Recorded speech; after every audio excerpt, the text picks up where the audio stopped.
Today at the Capitol, some calling for his resignation after the beating death of Robert Brooks in December at Marcy Correctional. CBS 6's Tom Eschen sat through hours of testimony and protest and questioning.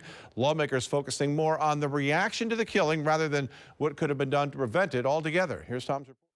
John McMillan, Terry Coopers, Carl Taylor, black man after black man killed by corrections. The commissioner was asked about the corrections officers involved in the beating of Robert Brooks, who were already named in federal lawsuits prior to that, yet still working at Marcy. He was also asked about what power he had to fire abusive officers. We have a collective bargaining agreement process where staff are afforded a due process that was negotiated into the contract, and I am bound by the decision of an independent arbiter looking at the facts rather than me as a 27-year professional. So anything that allows me to continue to hold staff accountable and run a safe system are things that we should be looking at. Another question about preventing this regarding the report from 2022 detailing an abusive culture at Marcy. Commissioner Marticello saying he did see that report and that they responded. They were able to launch 3 investigations associated at Marcy.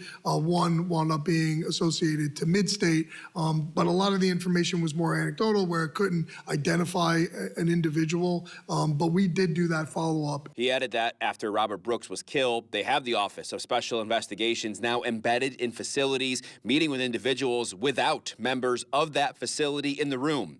Meanwhile, Republicans in their line of questioning concerned with staffing. Marticello saying they're down 2,200 correction officers. When we have staffing crises, you look at the healthcare, they're giving recruitment bonuses, retention bonuses.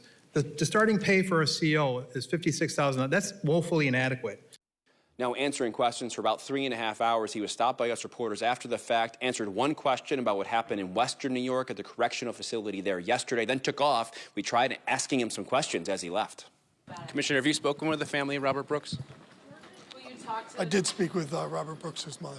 What was that conversation like? What'd you tell her? That's personal between me and Mr. Brooks' mom. Do you think there's a culture of abuse in the prison? And those are the only questions he would answer as he walked away. Now, some have called for the closure of Marcy Correctional. He says there's no plans to close Marcy or any other facility here at this point, citing some of the resources Marcy currently has. Reporting here from the Capitol, Tom Eschen, CBS 6 News.